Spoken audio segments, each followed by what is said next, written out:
Alright, hello everybody, welcome back to another Cosmo video.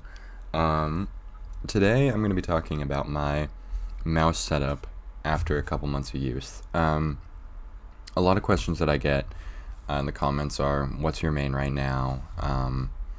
And things along those lines. And although I've made several videos talking about my main at some point, and the most recent one was indeed this NP01 with this Artisan Hien, I kind of wanted to make another video. One, just so that people who are asking about my main have this video to look to, and two, to talk about how the use of this setup has changed since I originally started using it, and then also just to show you if anything has changed, because for example, if I was using a different mouse pad, I'd want you guys to know. First off, keyboard stuff. I want to start talking about keyboard more in these videos, because in my opinion, your left-hand mechanics are just as important as your right-hand mechanics in a video game. This is the Tokyo 60. I have an entire review up on this. In terms of ways that it actually influences my aim, it's a really light linear switch that I put in here, and it's also a really smooth linear switch. But other than that, and then I have cherry profile keycaps, which in my opinion is the best keycap for both typing and gaming.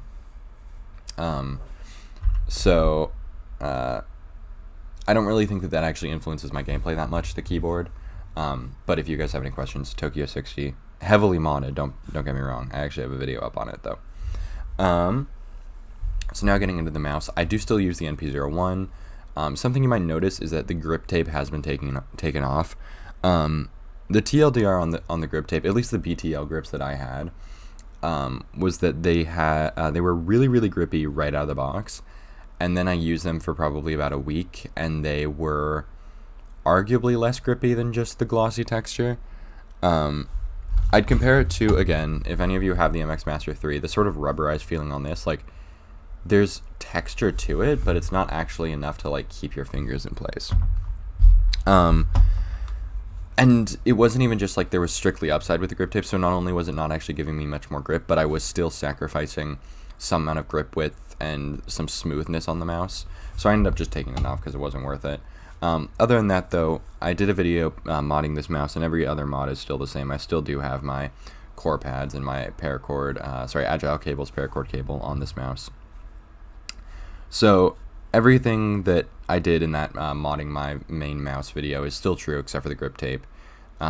So I kind of just wanted to go over why the grip tape is gone, because some people sometimes ask questions about grip tape, and I am no longer going to be using grip tape, because unless I find some grip tape that is just absurdly grippy, I don't really foresee myself going back. At least for mice that have glossy variants, right?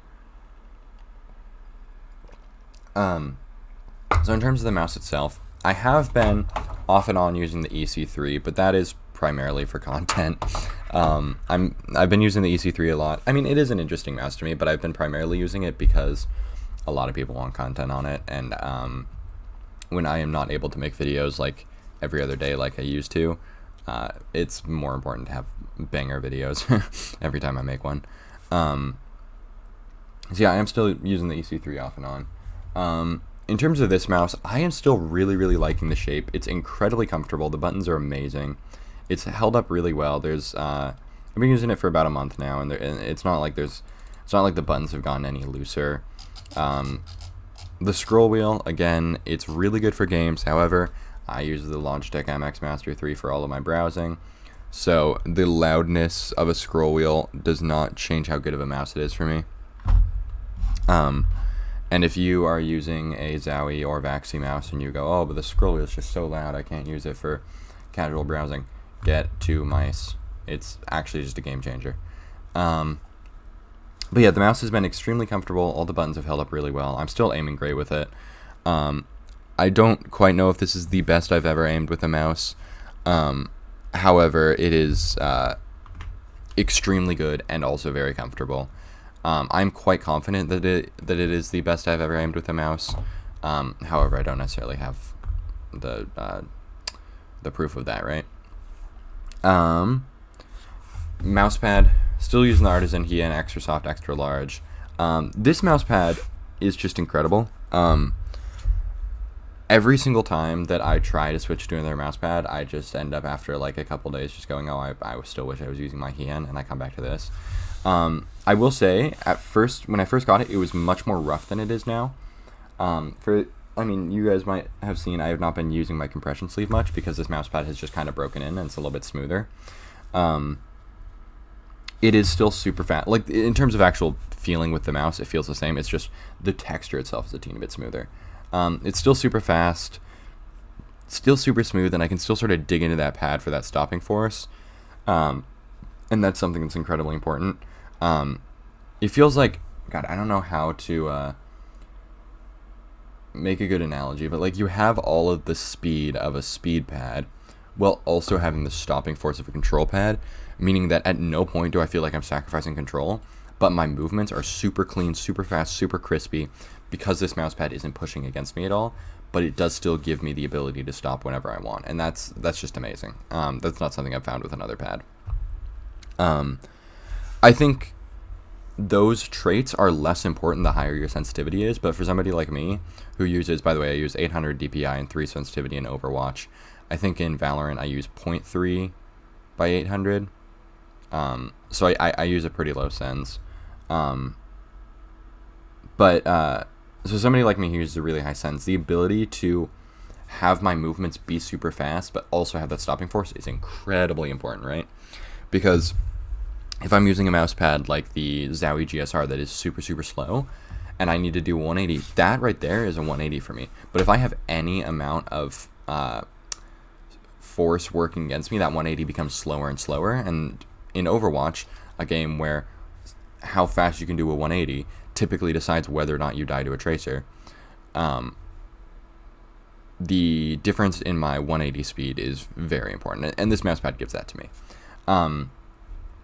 Other mouse pads that I've tried, the GameSense Radar I have really, really liked because it has sort of the same traits as the Hien, just strictly worse.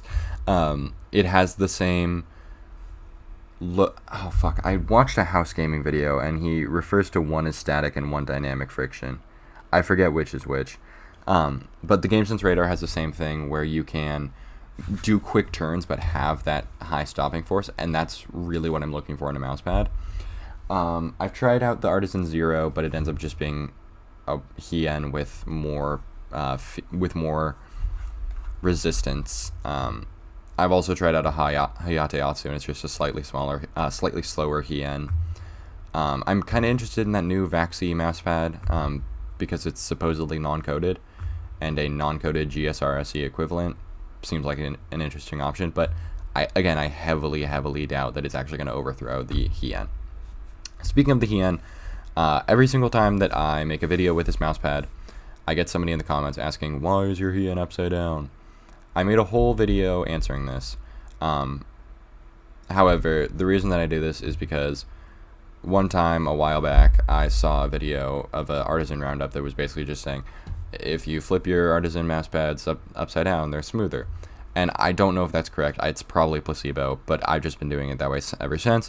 And I do think there is something to be said for regularly swapping which side is up on your mouse pad.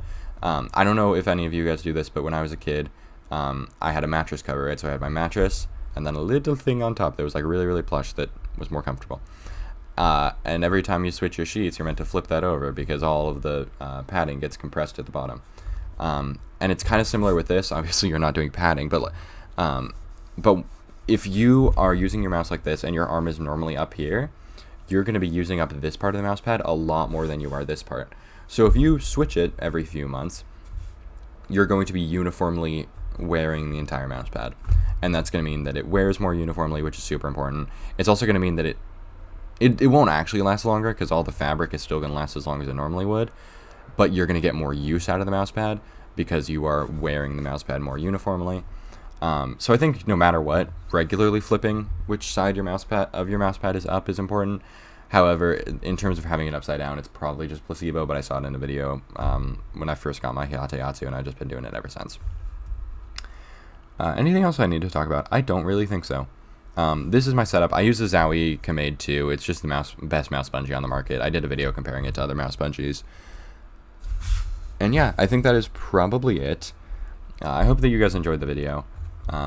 Sorry I haven't been making much content lately. I'm still trying to make about a video a week, but that is hard. I'm working like so much, and on top of that I still have to like figure out school things, figure out apartment things. I'm moving in 3 weeks, so I can promise once I'm back in school, once I have my own apartment, I will be making videos much more consistently, and I will have more time to test. That's the big thing, right? Like, I have the time to record videos. The issue is I don't have the complete free time that I used to have to test mice. Like, I have not put in the amount of hours into the CC3 that I would have liked to because I've been working so much.